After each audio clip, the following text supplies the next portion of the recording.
New at 6, more than 14,000 Arkansas state employees will see a boost in their paychecks. And here's the breakdown. Correctional officers will see one of the largest increases of almost 9% a year.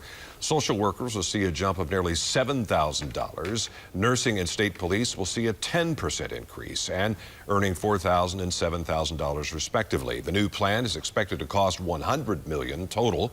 If it passes, it will take effect in July.